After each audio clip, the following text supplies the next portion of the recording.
Dear viewers, you are warmly welcome in this lecture. Kindly subscribe this channel and also press the bell icon below so that you could be notified about any new video from Biology Guardian. Thank you.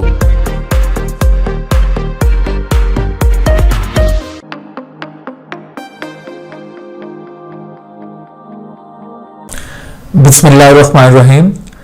अस्सलाम वालेकुम students.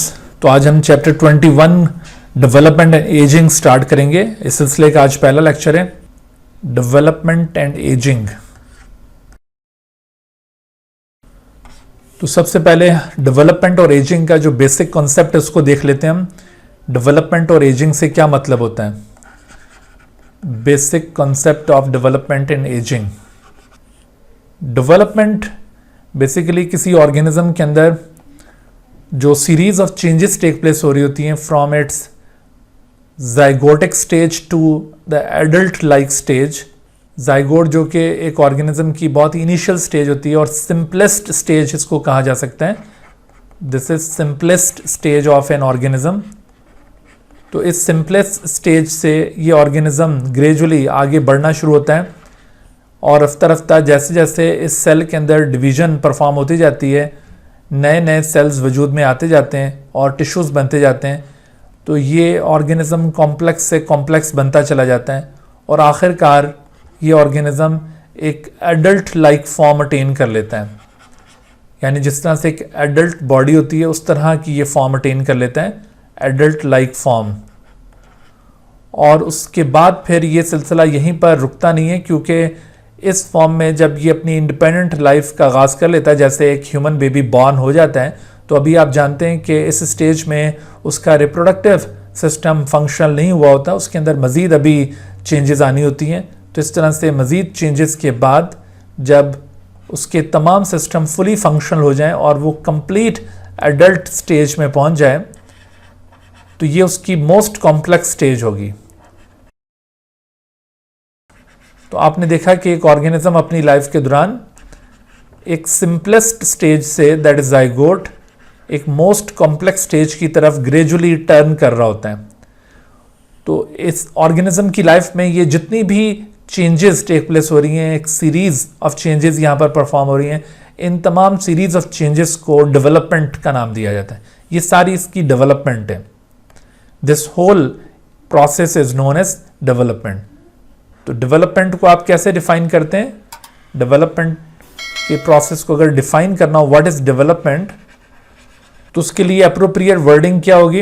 A series of changes that take place, a series of changes that take place in the body of an organism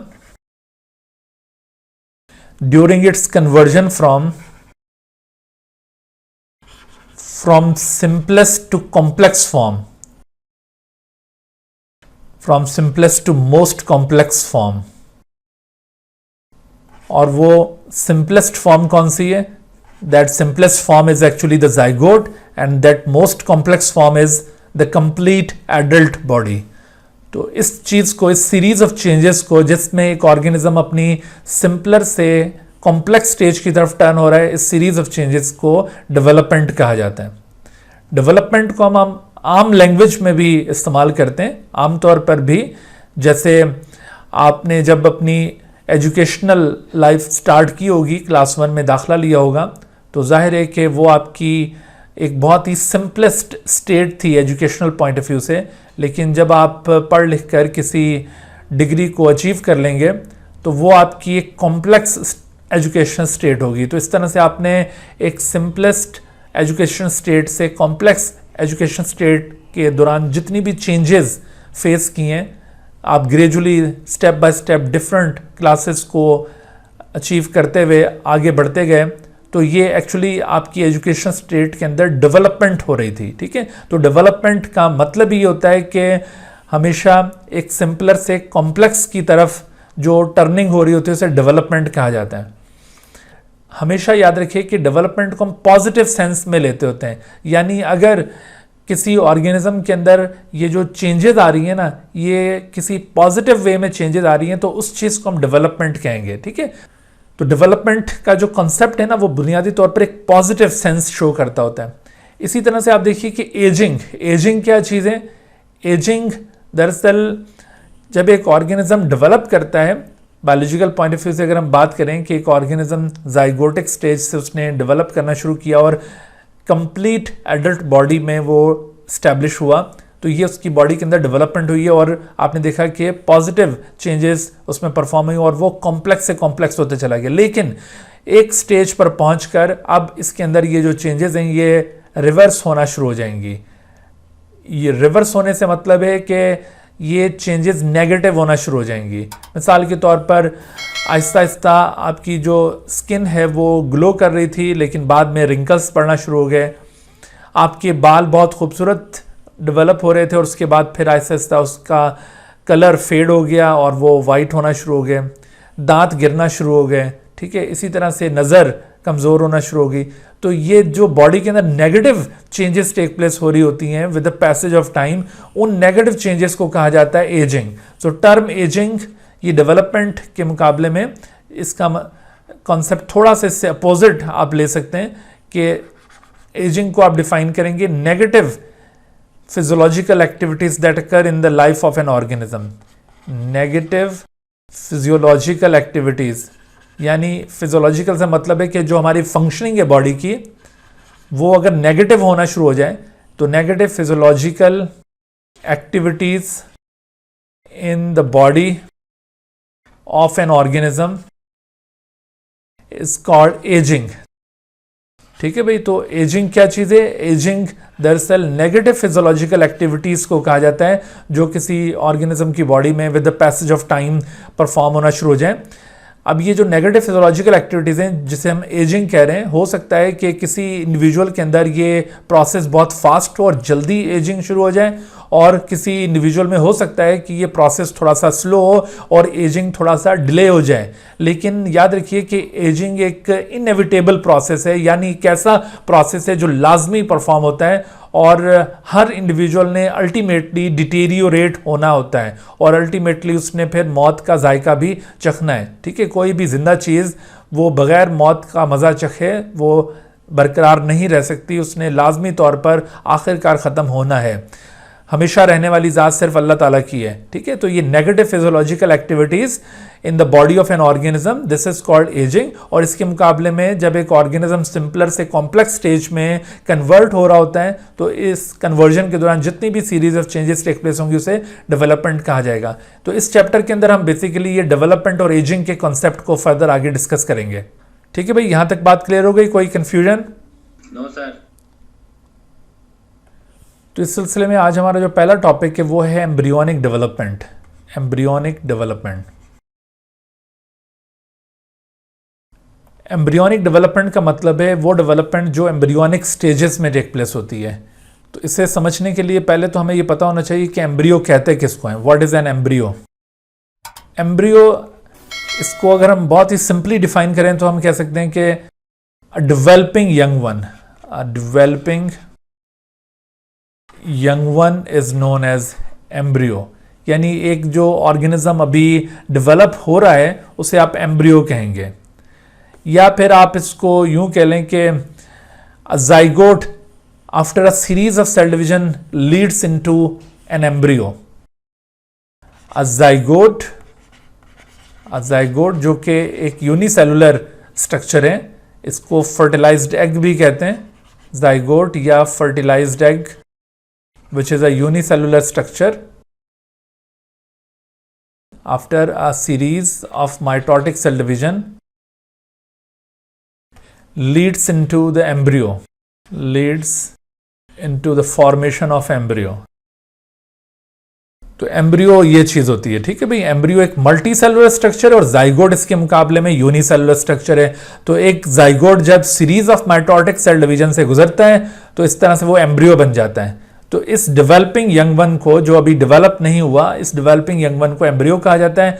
और embryo की formation के दौरान embryo के अंदर जो भी चेंजेस टेक प्लेस हो रही होती हैं उन तमाम चेंजेस की सीरीज को एम्ब्रियोनिक डेवलपमेंट कहा जाएगा। Embryonic development is the series of changes that occur in the embryo.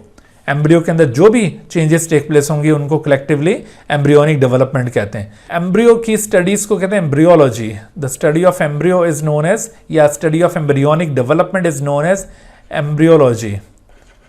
Embryology. तो इस वक्त हम ये जो चैप्टर पढ़ रहे हैं ये बेसिकली एम्ब्रियोलॉजी से रिलेटेड चैप्टर हैं।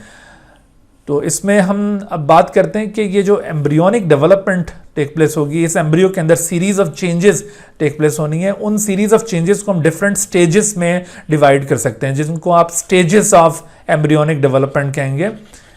तो इन स्टेजेस से गुजर कर ये डेवलपमेंट कंप्लीट होती है। Stages of embryonic development. इन स्टेजेस ऑफ एम्ब्रियोनिक डेवलपमेंट में सबसे पहली जो स्टेज कंसिडर की जाएगी that will be cleavage.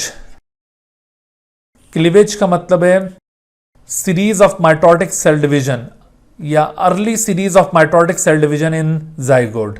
N early series of mitotic cell division. वैसे तो throughout the embryonic development mitotic cell division जारी रहेगी, लेकिन एक अर्ली सीरीज जो माइटोटिक सेल डिवीजन की परफॉर्म होती है उसे क्लीवेज कहा जाएगा। Early series of mitotic cell division in zygote up to the formation of blastula. Blastula असल में ये एक इंटरमीडिएट स्टेज है। Up to the formation of blastula, this is an intermediate stage. So early series of mitotic cell division in zygote up to the formation of blastula. अभी आपको clear करते हैं blastula किसे कहते हैं। This is known as cleavage. जब ये blastula बन जाता है, क्लीवेज कंप्लीट हो जाती है, तो उसके बाद नेक्स्ट स्टेज आती है। That next stage is known as gastrulation. Gastrulation is the differentiation of embryonic germ layers. जो हायर एनिमल्स हैं वो ट्रिप्लोब्लास्टिक होते हैं, लोअर एनिमल्स डिप्लोब्लास्टिक हैं। जैसे ह्यूमन एक ट्रिप्लोब्लास्टिक है। हमारे बॉडी के अंदर एम्ब्रियोनिक लेफ्ट में 3 जर्म लेयर्स प्रेजेंट होती हैं, एक्टोडर्म, मेसोडर्म और एंडोडर्म। तो इनकी डिफरेंशिएशन को दरअसल गैस्ट्रुलेशन कहा जाता है। तो differentiation of embryonic germ layers such as ectoderm, mesoderm and endoderm, इन तीनों लेयर्स की डिफरेंशिएशन को गैस्ट्रुलेशन कहा जाता है। जब ये गैस्ट्रूला बन जाएगा, यानी एक ऐसा एम्ब्रियो जिसमें गैस्ट्रुलेशन कंप्लीट हो जाती है उसे गैस्ट्रूला कहा जाता है। तो जब ये गैस्ट्रूला बन जाता है उसके बाद फिर इसमें फर्दर चेंजेस आती हैं। यही तीनों जो जर्म लेयर्स आपको बताई हैं, एक्टोडर्म, मेसोडर्म, एंडोडर्म, इनमें से डिफरेंट ऑर्गन्स और सिस्टम्स वजूद में आते हैं। This stage is known as organogenesis. Organogenesis. Organogenesis is the formation of organs and system. अब जो ऑर्गन्स और सिस्टम्स बनेंगे इसकी फॉर्मेशन को ऑर्गेनोजेनेसिस कहा जाता है। Formation of organs and systems. तीनों जर्म लेयर्स वो एडल्ट स्टेज में नजर नहीं आती हैं। आप अपनी एडल्ट स्टेज में एक्टोडर्म, मेसोडर्म और एंडोडर्म को तलाश करें तो वो नहीं मिलेंगी, बल्कि उनसे बने हुए ऑर्गन्स और सिस्टम्स मिलेंगे। तो formation of organs and systems is known as organogenesis. और ऑर्गेनोजेनेसिस के बाद मजीद जो स्टेज है वो एक्चुअली शुरू से ही चली आ रही होती है। That stage is called growth. उसे ग्रोथ कहा जाएगा। इनफैक्ट ग्रोथ इस तरह से नहीं कि ये ऑर्गेनोजेनेसिस के बाद परफॉर्म होगी, बल्कि ग्रोथ का मतलब है increase in size and mess. Growth is increase in size and mass of the organism. Size and mass of the organism. और जाहिर है कि ये साइज और मैस में जो इंक्रीज आ रहा है ये राइट फ्रॉम क्लीवेज ये इंक्रीज चल रहा था, साथ साथ बाकी चेंजेस आ रही थी और साथ साथ ये साइज और मैस में इंक्रीज भी टेक प्लेस हो रहा था। तो यहाँ पर भी ये ग्रोथ परफॉर्म हो रही होती है, लेकिन ऑर्गेनोजेनेसिस के बाद तो सिर्फ और सिर्फ ग्रोथ ही परफॉर्म होती है। इस वजह से ग्रोथ को यहाँ पर एंड पे शो किया हुआ है। तो आप ये इससे हरगिज़ मतलब मत लीजिएगा कि ग्रोथ हमेशा ऑर्गेनोजेनेसिस के बाद टेक प्लेस होती है। ठीक है, ग्रोथ ये शुरू से ही चल रही होती है, लेकिन ऑर्गेनोजेनेसिस के बाद सिर्फ और सिर्फ फिर ग्रोथ ही रह जाएगी और कोई स्टेज नहीं होगी। बाकी ये जो तीनों स्टेजेस थी ये सक्सेसिव स्टेजेस थी, यानी क्लीवेज के बाद फिर गैस्ट्रुलेशन का आगाज होगा, गैस्ट्रुलेशन के बाद ऑर्गेनोजेनेसिस। तो ये हैं स्टेजेस ऑफ एम्ब्रियोनिक डेवलपमेंट। इनको अभी हमने डिस्कस करना है। तो इसमें जो सबसे पहली स्टेज है क्लीवेज, उसके बारे में आज हम बात करेंगे। क्लीवेज, जैसे अभी मैंने आपको डिफाइन किया था कि cleavage is the early series of mitotic cell division in zygote up to the formation of blastula. Actually होता यह है कि ये क्लीवेज जब जाइगोट में स्टार्ट होती है तो जाइगोट डिवाइड करना शुरू करता है और डिवाइड होते हुए पहले ये एक कॉम्पैक्ट मैस ऑफ सेल में कन्वर्ट होगा, that is known as morula, और उसके बाद एक हॉलो मैस ऑफ सेल इससे स्टैब्लिश होगा, that is known as blastula. Blastula की फॉर्मेशन तक ये जितनी भी चेंजेस टेक प्लेस हो रही हैं इनको कलेक्टिवली क्लीवेज कहा जाएगा। ये दरअसल series of mitotic cell divisions होंगी। जो चेंजेस यहाँ पर परफॉर्म हो रही हैं वो दरअसल माइटोटिक सेल डिविजन्स की एक सीरीज होगी, जिससे जाइगोट अल्टीमेटली मॉर्यूला और फिर ब्लास्ट्यूला में चेंज होता है। मॉर्यूला और ब्लास्ट्यूला में डिफरेंस क्या बताया? मॉर्यूला एक कॉम्पैक्ट मैस है, this is compact mass of cells, और इसके मुकाबले में blastula is hollow mass of cell, hollow mass of cell. यहां पर हम ये क्लीवेज का जो पैटर्न है उसको अगर ह्यूमन के पॉइंट ऑफ व्यू से एक्सप्लेन करें तो ह्यूमन में क्लीवेज कुछ इस तरह से परफॉर्म होता है कि सबसे पहले ये जाइगोट जब डिवाइड करता है पहली सेल डिवीजन के जरिए first mitotic division take place होती है, तो इस माइटोटिक सेल डिवीजन के नतीजे में 2 डॉटर सेल्स वजूद में आते हैं। जी कासिम, आप कुछ पूछना चाहते हैं? सर ये कॉम्पैक्ट किस चीज को कहते हैं? कॉम्पैक्ट का मतलब है कि कोई चीज जो आपस में यूं जुड़ी हुई हो, दरमियान में कोई गैप ना हो, उसको कॉम्पैक्ट कहते हैं। ठीक है, थैंक यू। अच्छा, तो अब देखिए कि ये जाइगोट ह्यूमन के केस में zygote after first cell division, first mitotic division 2 daughter cells में कन्वर्ट होता है। These 2 daughter cells are called blastomeres. जितने भी अब रिजल्टिंग सेल्स बनेंगे during cleavage, all of them will be called as blastomeres. इन सब को ब्लास्टोमेयर्स कहा जाता है। जाइगोट से पैदा होने वाले ये दोनों ब्लास्टोमेयर जाइगोट से छोटे साइज के हैं, और ये दोनों blastomere together has the same size which is possessed by the zygote। जितना साइज जाइगोट का है उतना ही साइज इन दोनों सेल्स का भी है। तो तकरीबन कोई 24 आवर्स में ये 2 सेल स्टेज अचीव हो जाती है, और सम टाइम थोड़ा सा ये डिले भी हो सकता है। तो इस वजह से ये डे 1 और 2 में 2 सेल स्टेज शो की हुई है। उसके बाद फिर अब ये दोनों सेल्स डिवाइड करते हैं। सेकंड जो क्लीवेज परफॉर्म होगी, second mitotic cell division perform होगी इन दोनों सेल्स के अंदर, और उसके नतीजे में 4 सेल्स बनेंगे, यानी 2 to 3 डेज के अंदर ये 4 सेल स्टेज आ जाएगी। तो आप देखिए कि जो नए ब्लास्टोमेयर्स पैदा हुए हैं, अब आप याद रखिए कि जितने भी नए सेल्स पैदा होंगे each of them will be called as blastomere. तो अब ये जो नए ब्लास्टोमेयर पैदा हुए हैं ये पहले वाले ब्लास्टोमेयर से मजीद छोटे साइज के हैं, और इन चारों ने मिलकर जो टोटल साइज गेन किया है वो वही साइज है जो कि जाइगोट का है। तो इनफैक्ट ये इस स्टेज पर कोई ग्रोथ नहीं हो रही। ग्रोथ का मतलब है increase in size and mess. तो एम्ब्रियो का जो साइज बन रहा है अभी तक वो वही साइज है जो जाइगोट का साइज था। ठीक है, अच्छा, उसके बाद फिर ये 4 to 5 डेज के अंदर मजीद इन सेल्स के अंदर डिवीजन परफॉर्म होगी, और तकरीबन ये कोई 16 to 32 सेल स्टेज आ जाती है। तो ये 16 to 32 cell stage, this is called morula. तो मॉर्यूला ये 4 to 5 डेज में स्टैब्लिश हो जाएगा, और इस तरह से आप देखिए कि मॉर्यूला एक कॉम्पैक्ट बॉल ऑफ सेल या कॉम्पैक्ट मैस ऑफ सेल की फॉर्म में आपके सामने अपीयर हुआ है।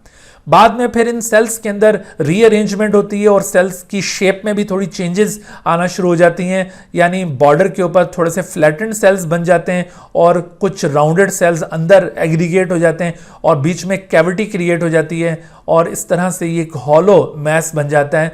This hollow mass is called blastula, और इन केस ऑफ ह्यूमन इसे ब्लास्टोसिस्ट कहा जाता है। ब्लास्टोसिस्ट दरअसल ब्लास्ट्यूला को ही कहते हैं। दूसरे एनिमल्स के केस में टर्म ब्लास्ट्यूला यूज की जाएगी, जबकि इन केस ऑफ ह्यूमन यहां पर आप ब्लास्ट्यूला को ब्लास्टोसिस्ट कॉल करेंगे। तो विद इन 5 to 6 डेज ये ब्लास्टोसिस्ट फॉर्म हो जाती है, और इस ब्लास्टोसिस्ट को फिर यूट्रस के अंदर इम्प्लांट कर दिया जाता है, वहां पर इसकी फर्दर डेवलपमेंट होगी। ठीक है, अभी आप आगे देखिएगा कि ब्लास्टोसिस्ट ये ह्यूमन के केस में आगे जाकर एक वॉर्म है ह्यूमन बॉडी के अंदर, यूट्रस, उसके अंदर जाकर ये फिक्स हो जाएगा, अटैच हो जाएगा, और इसकी फर्दर डेवलपमेंट वहां पर होगी।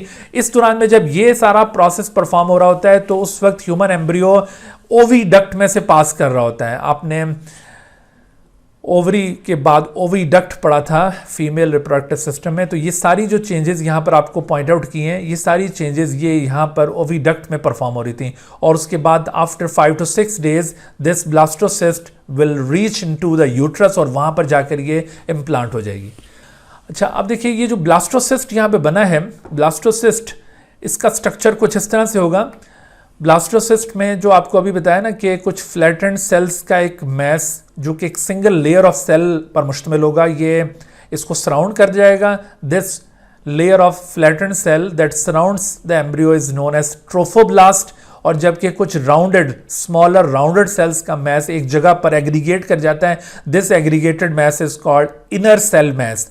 और इस तरह से ये इनर सेल मैस और ट्रोफोब्लास्ट पर मुश्तमिल ये जो आपको एम्ब्रियो नजर आ रहा है, this stage of embryo is known as blastocyst.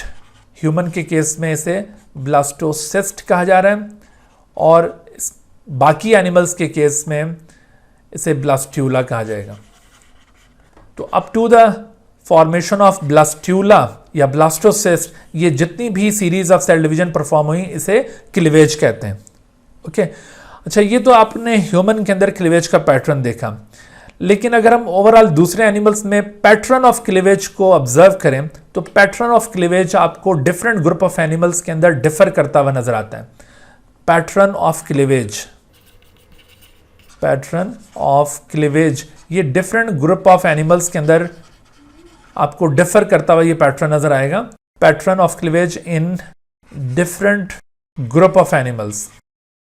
दरअसल किसी भी एनिमल के अंदर ये जो पैटर्न ऑफ क्लीवेज है ये डिपेंड करता है कि उस एनिमल के एग के अंदर यॉक की मिकदार कितनी है, उसका अमाउंट कितना है और उसकी डिस्ट्रीब्यूशन कितनी है। यानी actually this pattern of cleavage depends upon amount and the distribution of yolk, depends upon the amount and distribution of yolk in the zygote. zygote के अंदर yolk दरअसल ये एक रिजर्व फूड होता है।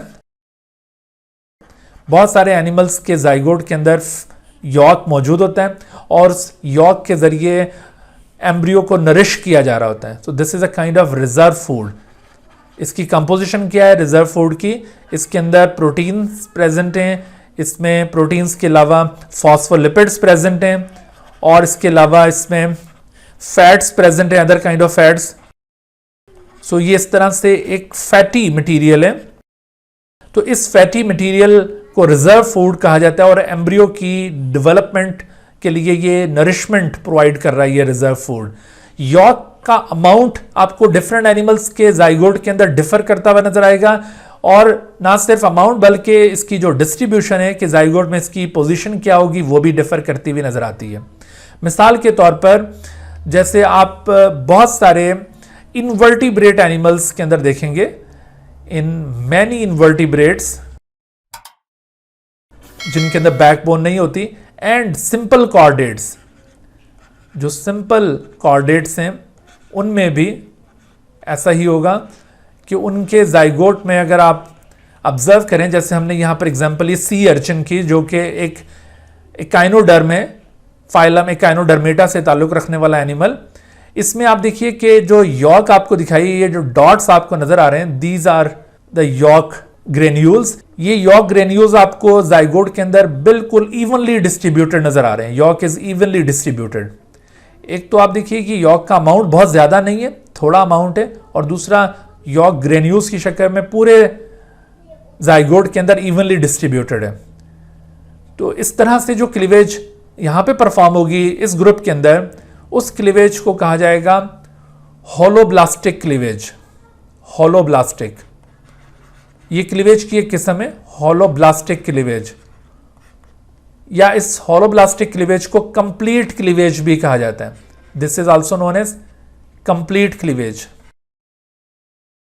तो इस होलोब्लास्टिक या कंप्लीट क्लीवेज के केस में आपने देखा कि पूरा का पूरा जो जाइगोट है वो डिवाइड कर रहा है। The whole zygote is divided into 2 blastomere, उसके बाद फिर वो जो दोनों ब्लास्टोमेयर से मजीद वो इस तरह से वो पूरे डिवाइड कर रहे हैं और इस तरह से आगे भी जो सेल्स हैं वो पूरे डिवाइड करते जा रहे हैं। This type of cleavage is called complete cleavage. ये हॉलोब्लास्टिक क्लीवेज कहलाती है। ऑन द अदर हैंड आपको कुछ दूसरे एनिमल्स के अंदर यहाँ पे कुछ ऐसे नजर आता है कि यॉक इवनली डिस्ट्रीब्यूट होने के बजाय किसी एक एंड के ऊपर एग्रीगेटेड है। जैसे आपको ये वाला जो ऑरेंज मैस नजर आ रहा है, येलोइश ऑरेंज मैस, ये मैस दरअसल यॉक है। ये जिस साइड पर यॉक एग्रीगेटेड है उस साइड को वेजिटल पोल का नाम दिया गया है। जाइगोट का वो हिस्सा वेजिटल पोल कहलाता है और जिस साइड पर यॉक नहीं है उसे एनिमल पोल कहा जाता है। यानी इसमें हुआ ये कि इसका जो जाइगोट है यानी न्यूक्लियस और साइटोप्लाज्म वो एरिया एनिमल पोल की तरफ हो गया और बाकी का जो पोर्शन था वो यॉक पर मुश्तमिल हो गया। बिल्कुल ऐसा ही आपको ये इस ग्रुप के अंदर भी नजर आ रहा है। यहां पर एग्जांपल ये फ्रॉग की और यहां पर चिक्स की एग्जांपल ली है। यानी ज्यादातर वर्टिब्रेट्स के अंदर आपको ऐसा नजर आएगा। याद रखिए कि ह्यूमन के जाइगोट के अंदर यॉक कोई नहीं होती। ह्यूमन एक प्लेसेंटल मैमल है और हमारे एम्ब्रियो की नरिशमेंट पूरी की पूरी वो मदर बॉडी से प्रोवाइड हो रही होती है, यॉक के जरिए नहीं। यॉक दरअसल उन एनिमल्स के जाइगोट में मौजूद होती है जिनकी डेवलपमेंट एक्सटर्नल हो। ह्यूमन की डेवलपमेंट चूंकि इंटरनली हो रही है, इस वजह से ह्यूमन के जाइगोट में यॉक नहीं होती। तो बहरहाल आप देखिए कि फ्रॉग में और चिक्स के अंदर यॉक चूंकि एक साइड पर एग्रीगेटेड है, दैट इज कॉल्ड वेजिटल पोल, लिहाजा पैटर्न ऑफ क्लीवेज यहां पर डिफर करता है। अब इन दोनों ग्रुप्स के अंदर भी पैटर्न ऑफ क्लीवेज आपको डिफरेंट नजर आएगा। मिसाल के तौर पर आपको फ्रॉग के अंदर भी स्टिल कंप्लीट क्लीवेज नजर आएगी, जैसी क्लीवेज आपने ये इस ग्रुप के अंदर देखी थी जहां पर यॉक इवनली डिस्ट्रीब्यूटेड थी। तो यहां पर भी आप देखिएगा कि कंप्लीट क्लीवेज होगी, लेकिन इसमें आपने नोट किया कि जो ब्लास्टोमेयर प्रोड्यूस हो रहे हैं वो उस साइड पर ब्लास्टोमेयर छोटे साइज के बन रहे हैं जहां पर यॉक नहीं है, और जिस साइड पर यॉक मौजूद है वहां पर लार्जर साइज के ब्लास्टोमेयर प्रोड्यूस हो रहे हैं। लेकिन इससे पहले वाले केस में आपने सी अर्चिन के केस में देखा, वहां पर भी कंप्लीट क्लीवेज थी, हॉलोब्लास्टिक क्लीवेज थी, लेकिन उसमें ब्लास्टोमेयर इक्वल साइज के प्रोड्यूस हो रहे थे। लेकिन फ्रॉग में कंप्लीट क्लीवेज होगी, हॉलोब्लास्टिक क्लीवेज होगी, लेकिन ब्लास्टोमेयर डिफरेंट साइज के होंगे। जो एनिमल पोल है वहां पर ब्लास्टोमेयर छोटे साइज के और वेजिटल पोल पर ब्लास्टोमेयर लार्जर साइज के प्रोड्यूस होंगे। तो इस तरह से आप ये सी अर्चिन और फ्रॉग दोनों की क्लीवेज को डिफरेंशिएट कर सकते हैं, although both show complete holoblastic cleavage. लेकिन तीसरा जो ग्रुप आपको यहां पे दिखाया चिक्स, इनके अंदर इनकम्प्लीट क्लीवेज होती है। This incomplete cleavage is known as meroblastic cleavage. Meroblastic cleavage, meroblastic या इसको इनकम्प्लीट क्लीवेज भी कहा जाता है। इनकम्प्लीट, इस इनकम्प्लीट क्लीवेज में आप देखिए कि जो जाइगोट है इसका वो पूरे का पूरा एक छोटी सी डिस्क के अंदर कन्फाइंड है। आपको ये इसका ओवरव्यू दिखाया जा रहा है from the top, view from the top, जबकि ये व्यू आपको लेटरल व्यू दिखाया था साइड से, तो ये ओवरव्यू दिखाया। अगर आप इसका लेटरल व्यू देखना चाहें तो लेटरल व्यू में ये ऐसे नजर आएगा कि नीचे आपको यॉक और ऊपर ये छोटी सी डिस्क के अंदर ये इस तरह से पूरा जो इसका जाइगोट है वो यहां पर मौजूद नजर आएगा। बाकी सारा हिस्सा यॉक की फॉर्म में नजर आता है। तो यॉक यहां पर बहुत ज्यादा मिकदार में मौजूद होती है and the zygote is present in small disc. This disc is known as blastodisc. इसे क्या कहते हैं? ब्लास्टोडिस्क। तो हमेशा क्लीवेज यहां पर सिर्फ ब्लास्टोडिस्क वाले एरिया में परफॉर्म होगी। यॉक यहां पे बिल्कुल डिवाइड नहीं करेगा, सिर्फ ब्लास्टोडिस्क डिवाइड करती जाएगी और पूरा एम्ब्रियो इस ब्लास्टोडिस्क से ओरिजिनेट होगा। आहिस्ता आहिस्ता यॉक खर्च होती जाएगी, सुकड़ती जाएगी और अल्टीमेटली खत्म हो जाएगी, लेकिन यॉक ने डिवाइड कोई नहीं करना। तो इस तरह की क्लीवेज जिसमें क्लीवेज सिर्फ ब्लास्टोडिस्क तक महदूद रहे, ऐसी क्लीवेज को कहते हैं मीरोब्लास्टिक या इनकम्प्लीट क्लीवेज। तो आपने नोट किया कि ये जो क्लीवेज का पैटर्न है ये amount and distribution of York पर डिपेंड करता है। डिफरेंट एनिमल्स के अंदर अमाउंट ऑफ यॉक और उनकी डिस्ट्रीब्यूशन जो कि डिफर करती है, उसकी वजह से क्लीवेज के दो मुख्तलिफ पैटर्न्स हमने एनिमल किंगडम के अंदर नजर आते हैं। एक हॉलोब्लास्टिक या कंप्लीट क्लीवेज और दूसरा मीरोब्लास्टिक या इनकम्प्लीट क्लीवेज। हॉलोब्लास्टिक क्लीवेज में दो एग्जांपल्स आपको दिए हैं, सी अर्चिन और फ्रॉग, और चिक्स की एग्जांपल हमने कोट की मीरोब्लास्टिक क्लीवेज के केस में। आपको हॉलोब्लास्टिक और मीरोब्लास्टिक क्लीवेज के दरमियान डिफरेंस भी क्लियर होना चाहिए। इसके अलावा सी अर्चिन और फ्रॉग दोनों की अगरचे हॉलोब्लास्टिक क्लीवेज है, इनके दरमियान भी डिफरेंस पूछा जा सकता है। तो इन पॉइंट्स को भी आपने अपने माइंड में क्लियर करना है, ठीक है। तो ये था आज का हमारा लेक्चर. कोई कन्फ्यूजन है तो आप पूछ सकते हैं. नथिंग. Yes sir. ओके जी, अल्लाह हाफिज़. अल्लाह हाफिज़ sir. Dear viewers, thank you for watching this video. If you have not subscribed this channel, kindly subscribe it and also press the bell icon below so that you could be notified about any new video lecture from Biology Guardian. And also do not hesitate to ask any question regarding this lecture. My contacts are shown on the screen. Thank you once again.